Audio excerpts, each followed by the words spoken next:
Le contrôle de gestion, c'est l'une des matières les plus intéressantes qui exploite les différents outils des autres matières pour piloter une entreprise. Pour vous présenter le contenu de cette matière de la manière la plus complète possible, je vais me référer d'abord à l'évolution des notions dans cette matière au travers l'histoire, et je compléterai ensuite par les méthodes utilisées au niveau académique. Pour cela, je vais me référer à ce livre qui présente les différents auteurs qui ont contribué à l'évolution de cette matière au travers l'histoire. Et donc, au fur et à mesure que je présente les idées de ces auteurs, on va aborder principalement de A à Z toutes les notions et méthodes utilisées dans le cadre de cette matière, tout en attribuant chaque idée et méthode à son auteur principal situé dans son contexte historique. On y trouve la classification suivante. Vous avez d'abord les précurseurs. Il s'agit de premiers auteurs qui ont des idées de contrôle de gestion,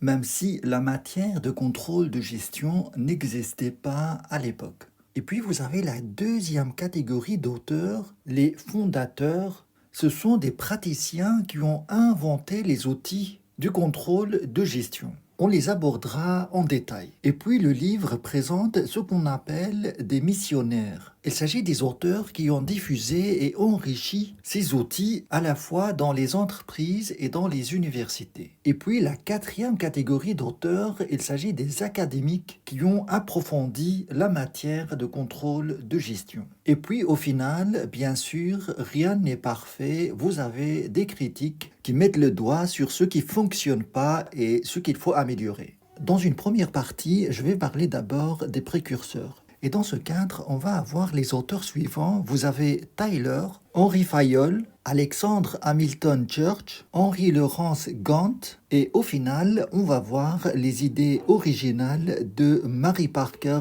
Follett. Je commence tout de suite par le premier auteur qui est Frederick Winslow Tyler. À cette époque, il n'y avait pas de contrôle de gestion proprement parlé, mais il y avait quelques idées qui relèvent actuellement du contrôle de gestion. Cet auteur a avancé quelques idées principales, comme par exemple le principe de management scientifique. Il s'agit de rechercher la meilleure façon d'organiser le travail pour une productivité et efficacité maximale. C'est ce qu'il qualifie d'analyse scientifique, et cela peut s'obtenir selon lui, par une division efficace du travail. C'est ce qu'il qualifie aussi d'organisation scientifique du travail. Pour Tyler, cette division du travail peut s'organiser de deux manières, soit horizontalement, en attribuant à chaque travailleur une tâche bien précise qu'il peut effectuer rapidement et efficacement, et de cette manière, la productivité du travail va s'améliorer dans l'ensemble.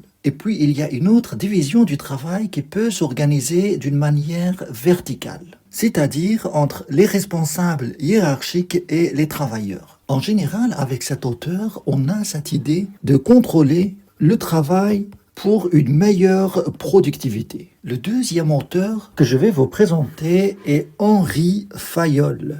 Lui, il met l'accent sur la fonction administrative, à côté des autres fonctions de l'entreprise, à savoir la fonction technique, commerciale, financière, de comptabilité et de sécurité. Pour Fayol, cette fonction administrative doit s'inscrire dans un cycle POCCC. Prévoir, organiser, commander, coordonner et contrôler.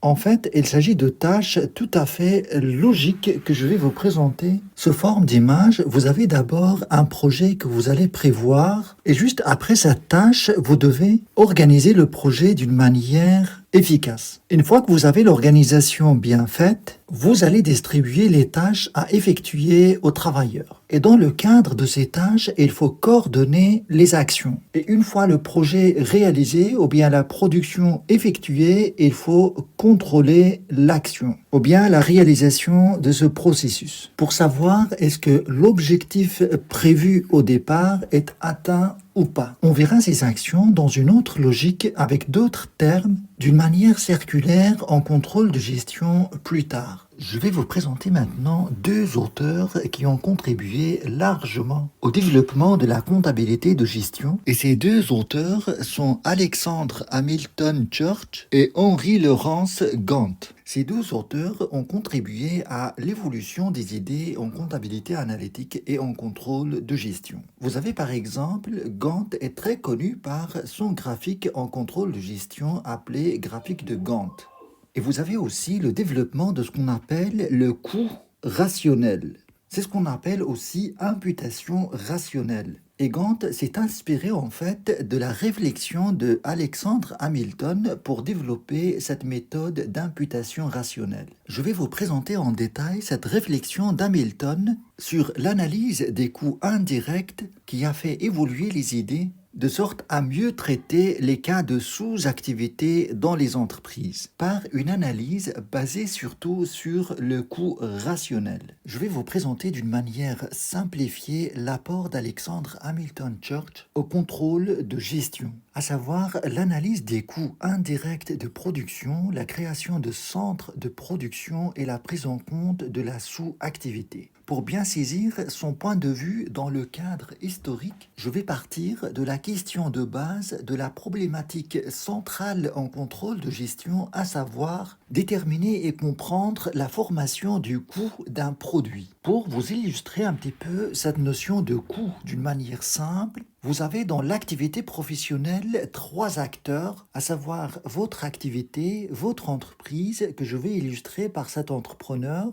Et cet entrepreneur va interagir entre deux acteurs principaux, à savoir le fournisseur et le client. Pour bien saisir cette problématique, je vais partir d'un exemple très simple. Vous avez cet entrepreneur qui achète et vend des chaises sur le marché. D'abord, il va acheter la chaise au fournisseur. Et on va supposer que ce processus d'achat de cette chaise va coûter 20 € au total. Et dans ces 20 €, vous pouvez avoir plusieurs choses. On va dire par exemple que le prix d'achat de la chaise est évalué à 10 €, le transport de la chaise est évalué à 5 € et au final, le stockage est évalué à 5 € par chaise. Alors la somme de toutes ces valeurs, ça constitue le coût de cette chaise pour cet entrepreneur. Et puis cet entrepreneur peut vendre cette chaise à 30 € par exemple et avoir une marge de 10 €. Le prix de vente hors taxe, c'est 30 €. Vous avez donc ce voyage de ce produit à partir du fournisseur jusqu'à l'entrepreneur et puis de l'entrepreneur jusqu'au client final.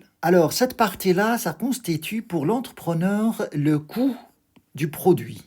Et cette autre partie, ça représente pour l'entrepreneur la marge, ou bien son bénéfice. Alors là, vous avez un exemple clair et net où il n'y a aucun problème à calculer le coût de ce produit. Et avant de vous présenter les situations où le calcul de ce coût devient problématique, je dois préciser à ce stade, même dans cette situation basique et simple, il est très important pour un contrôleur de gestion de comprendre ce processus de formation du coût afin d'agir et intervenir pour rendre ce coût le moins élevé possible, car cela va permettre d'augmenter la marge de l'entrepreneur. Par exemple, on peut agir sur ce transport et voir des alternatives moins chères. Peut-être chercher un autre fournisseur qui vendrait la chaise moins chère. On peut agir aussi sur le stockage des chaises chez l'entrepreneur. Enfin bref, vous voyez que même dans ce cas très simple, l'importance de comprendre et savoir la structure des coûts d'un produit est très importante. Dans ce cas précis, vous remarquez que toutes ces charges sont liées directement à ce produit, à savoir la chaise. Donc ces charges, on les appelle charges directes. Le calcul de ce coût peut se compliquer quand on a des charges indirectes. Je vais vous présenter un exemple très simple. Imaginez par exemple que cet entrepreneur fabrique cette chaise et pour cela il fait appel à un fournisseur pour acheter de la matière première. Et pour fabriquer cette chaise, il doit supporter plusieurs frais, plusieurs charges, comme par exemple la location d'un atelier, l'utilisation et l'entretien d'une machine, voire même deux machines. Et donc pour cet entrepreneur, pour arriver à mettre sur pied ce produit, doit payer les charges suivantes. Vous avez le loyer, l'électricité, tous les frais liés aux machines, la matière première et peut-être on va ajouter le salaire d'un ouvrier. Alors, si je vous demande par exemple, parmi toutes ces charges-là, quelles sont les charges directes et quelles sont les charges indirectes? Je suis presque certain que la plupart vont citer comme charges indirectes les loyers et l'électricité. Et la réponse, bien sûr, c'est faux. Car l'entreprise, dans ce cas, ne fabrique qu'un seul produit. Et donc, toutes les charges supportées sont liées directement à ce produit. Alors, quand est-ce qu'on parlerait de charges indirectes? On parlerait de charges indirectes si l'entreprise fabrique plusieurs types de produits, comme par exemple des chaises, des tables et peut-être d'autres types de produits comme des bureaux, des armoires, etc. Je vais garder que 2 produits pour vous expliquer un petit peu le principe de charges indirectes. Je vais juste prendre un exemple aux 2 de charges indirectes dans ce cas. Par exemple, vous avez un atelier où l'entreprise fabrique des tables et des chaises. Alors ici, je vais prendre 2 types de charges indirectes. Vous avez la location de cet atelier et vous avez aussi l'électricité, aussi bien pour éclairer l'atelier que pour faire tourner les machines. Alors la question qui se pose ici, c'est de savoir quelle est la part de cette charge d'électricité qu'on doit intégrer dans le coût de fabrication de cette table et quelle est la part qu'on va intégrer dans la fabrication de la chaise. Et la même question se pose pour les loyers, quelle est la part qu'on ajoutera dans le coût de cette chaise et la part qui revient dans la fabrication de cette table. Alors la réponse n'est pas évidente bien sûr, c'est pour ça qu'il faut analyser ces coûts indirects pour savoir de quelle manière on peut les distribuer sur le coût de chaque produit. Alors ce qui se faisait avant Alexandre Hamilton, c'est simplement d'utiliser une clé de répartition générale qu'on peut appliquer à toutes les charges indirectes, comme les salaires ou bien les heures de main-d'œuvre directes. Pour illustrer cette répartition avec les heures de main-d'œuvre directes, je vais prendre toujours le même cas ici. L'entreprise fabrique 2 produits, des tables et des chaises, et je vais supposer que dans l'activité normale de l'entreprise, on peut produire 100 chaises et 100 tables par mois. Si par exemple, ça prend le même temps pour fabriquer une table et le même temps pour fabriquer une chaise, alors avec la clé de répartition de la main-d'œuvre directe, on va répartir les charges indirectes dans le coût de chaque produit équitablement. Si par exemple le loyer est de 1000 euros, on va supposer que 500 euros s'intègrent dans le coût de fabrication de 100 chaises et l'autre moitié, 500 euros, s'intègre dans la fabrication de 100 tables. Ce qui revient à 5 euros par table et 5 euros par chaise. Et on fait pareil pour les autres charges comme l'électricité par exemple. On va ajouter dans le coût de chaque produit la moitié de cette charge indirecte. Mais au final, cette distribution ou bien cette manière de distribuer les charges indirectes n'est pas juste d'après Alexandre Hamilton Church parce que ces charges indirectes ne sont pas homogènes et ne sont pas consommées de la même manière d'un produit à l'autre. C'est pour ça que pour cet auteur, il faut analyser de près ces coûts indirects de production et constituer ce qu'on appelle des centres d'analyse ou centres de production. Pour vous rapprocher un petit peu cette idée avec ce même exemple, imaginez que pour produire la chaise, on utilise cette grande machine qui consomme beaucoup d'électricité. Mais pour fabriquer la table, on n'utilise qu'une petite machine qui consomme beaucoup moins d'électricité. Alors ce serait injuste de répartir cette charge d'électricité équitablement entre la table et la chaise. On va certainement intégrer plus de charges dans la production de la chaise que dans la table. Et pareil pour les loyers, on peut utiliser une autre clé de répartition plus juste et plus adéquate comme la surface occupée pour fabriquer chaque produit. Si par exemple, pour fabriquer la chaise, on occupe un espace de 75% et pour fabriquer la table, on occupe le reste, à savoir 25%, Eh bien, la charge indirecte de loyer, ça doit se répartir avec ces mêmes pourcentages pour la chaise et pour la table. C'est-à-dire, pour chaque 100 euros de loyer, on va mettre 75 euros pour la fabrication de la chaise et 25 euros pour la fabrication de la table. Et donc, pour cet auteur, pour répartir d'une manière juste ces charges indirectes et refléter dans le coût les ressources exactement utilisées pour la fabrication de chaque produit, on doit constituer des centres de production, ou bien ce qu'on appelle des centres d'analyse, qui peuvent varier d'une entreprise à l'autre, d'un contexte à l'autre. Et l'objectif en cela, c'est de repérer pour chaque type de charge indirecte la meilleure clé de répartition qui va faire en sorte que la charge est distribuée d'une manière très juste sur les produits. Et le dernier point que j'aimerais bien aborder avec vous par rapport à cet auteur, c'est la question de la sous-activité. Pour vous présenter ce problème, je vais prendre un exemple simple. Je garde cette même situation et on va illustrer ce problème de sous-activité par une seule charge indirecte, à savoir les loyers. On garde le même pourcentage d'occupation par rapport à la production de la table, 25%, et la production de la chaise, 75% de la surface. Vous avez une charge de loyer de 1000 euros. La production normale de l'entreprise est 100 chaises par mois.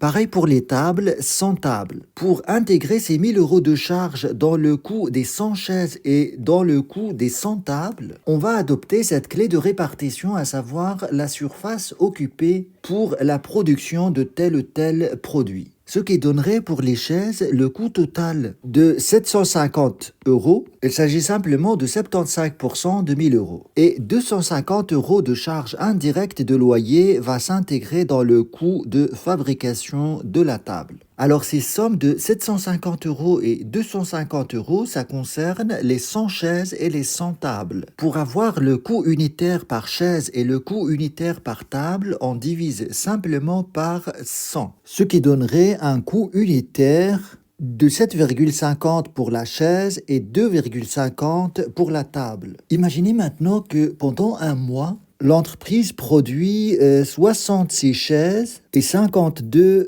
tables. J'ai improvisé des chiffres. Alors, dans cette situation, on est en sous-activité. Dans ce cas, les charges indirectes à imputer aux chaises, c'est 0,50 fois 66 chaises et 2,50 fois 52 tables, ce qui donne 495 euros pour la fabrication des 66 chaises et 130 euros pour la fabrication des 52 tables. Et le total de ces deux valeurs, ça fait les charges indirectes réellement supportées pour la fabrication de ces produits. Et si on additionne les deux valeurs, on va trouver 625 euros, ce qui est loin de notre 1000 euros de loyer payé chaque mois. Il s'agit d'une différence de 375 euros qui reste encore à distribuer sur les produits. Et c'est là que les deux auteurs, à savoir Church et Gant, vont avoir une différence de point de vue. Par rapport à Church, 75% de cette valeur, à savoir 281,25, doit s'imputer au coût des chaises. Et 25% de ce coût,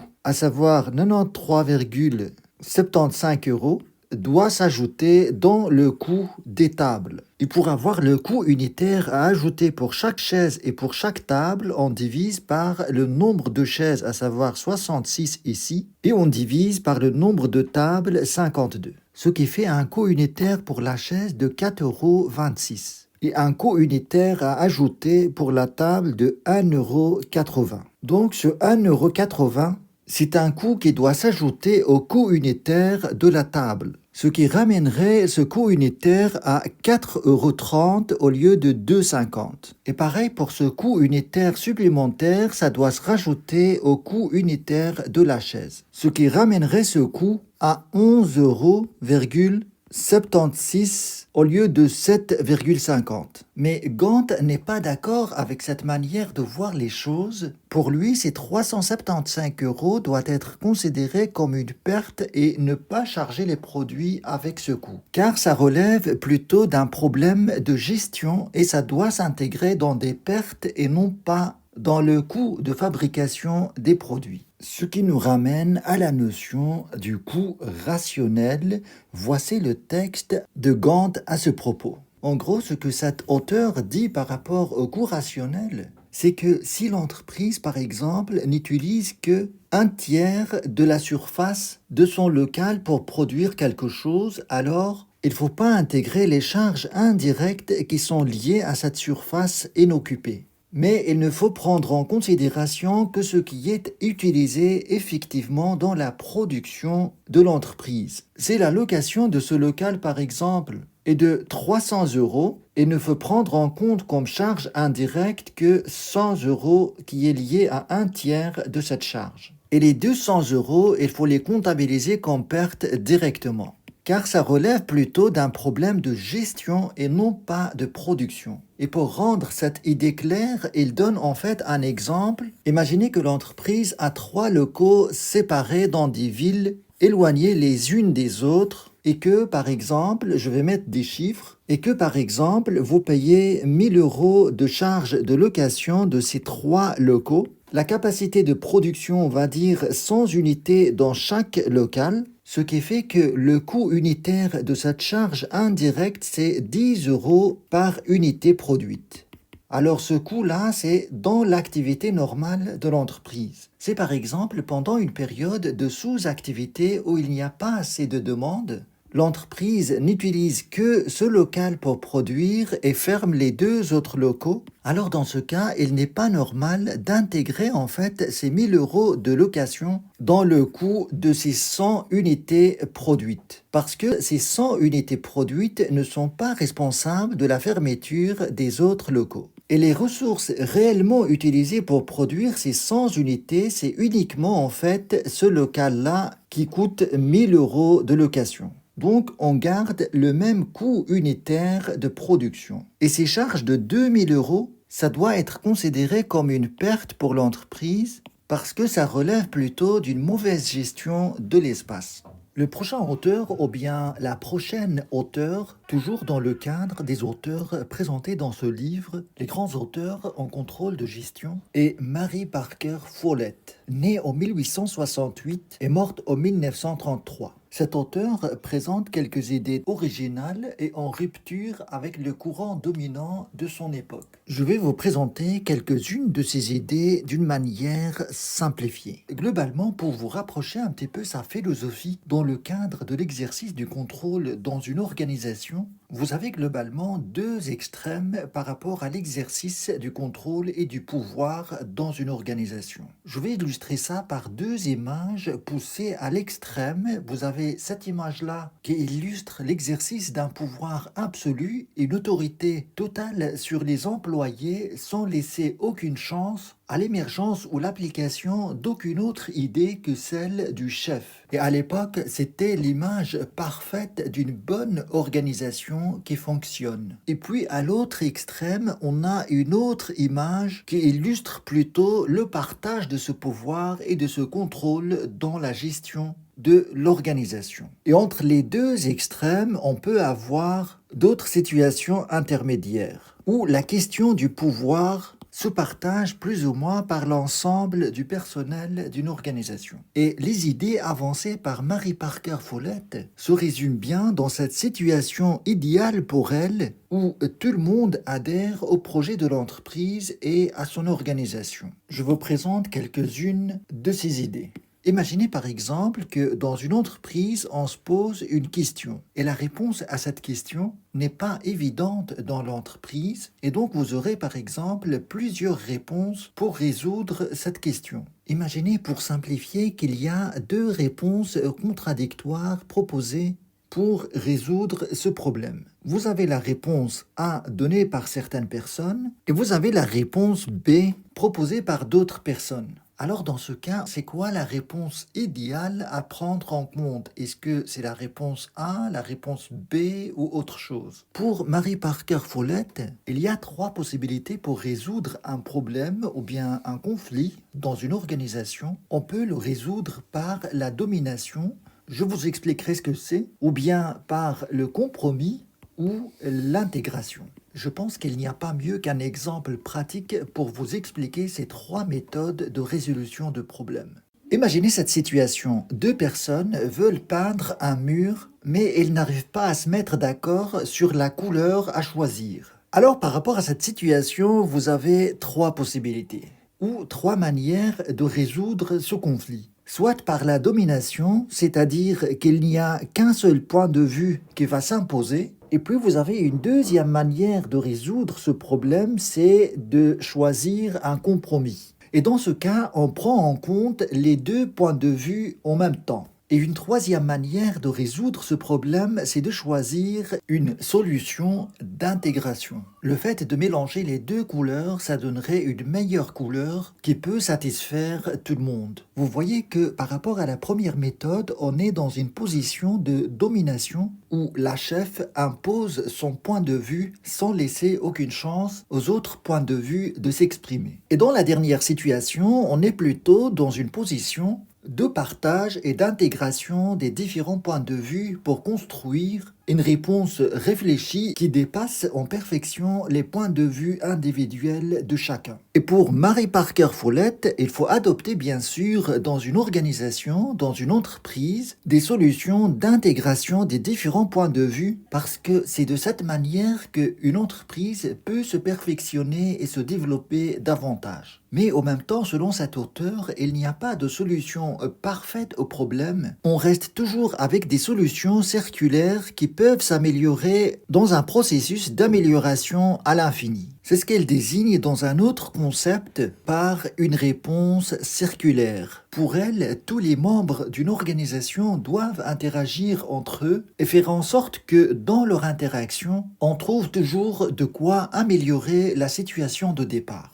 Et pour elle, elle voit le contrôle comme une coordination dynamique entre les différents membres d'une entreprise. C'est un processus vivant d'ajustement entre les personnes qu'il faut adapter constamment à la situation. Pour elle, le contrôle est intégré à l'action. Et donc, organiser, c'est aussi contrôler. Et dans ce processus d'amélioration continue, il faut collaborer et impliquer tout le monde dans cette amélioration continue. Et il voit le contrôle aussi comme un apprentissage dans le sens où les interactions font améliorer les choses et résoudre des problèmes. Et le rôle du manager en ce sens est un facilitateur qui ne commande pas, mais aide plutôt les autres à coordonner, à créer du sens et à prendre leurs responsabilités. Et il ne doit pas être dans une position de chef autoritaire. Et dans ce sens, il est favorable d'exercer un pouvoir avec et non pas un pouvoir sur ou un pouvoir contre. Voilà globalement la contribution de Mary Parker Follett dans le cadre du contrôle de gestion.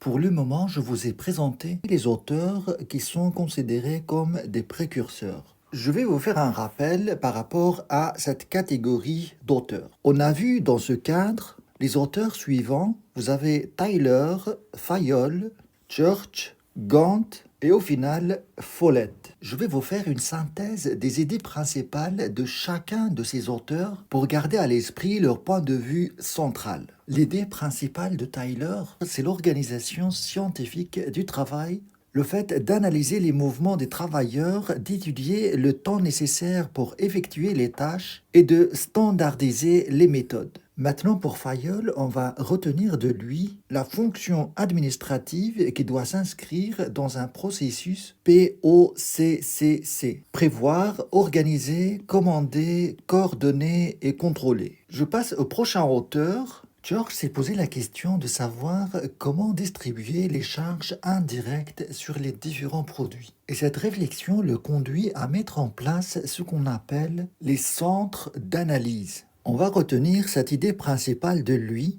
et Gant a travaillé sur les mêmes questions, essentiellement les coûts indirects et la question d'intégrer ou pas les coûts de sous-activité dans le calcul des coûts des produits. Et cela le mène à mettre en place la méthode de l'imputation rationnelle des coûts fixes. Je reviendrai plus tard à ces méthodes de calcul. Pour le moment, on va garder juste une trace des différentes idées et leurs auteurs principaux. Et dernièrement, pour Mary Parker Follett, je garderai cette belle illustration qui résume bien que dans une organisation, tout le monde doit contribuer à améliorer la situation de l'entreprise par une influence mutuelle et le partage du contrôle et du pouvoir au sein de l'entreprise. Voilà globalement pour les précurseurs. Et maintenant, je vais passer à ce qu'on appelle les fondateurs. Je vais commencer par deux auteurs que l'ouvrage a classés dans les fondateurs, Alfred Sloan et Donald Brown. Je ne trouve pas d'image de lui malgré sa bonne contribution. Ces deux personnages représentent des grands acteurs aussi bien sur le terrain que au niveau des concepts qu'ils ont mis en application dans l'entreprise où ils travaillaient. Le premier était le président de General Motors et le deuxième administrateur et président du comité financier de General Motors. Je vais vous présenter en détail leurs idées et leurs contributions au développement du contrôle de gestion.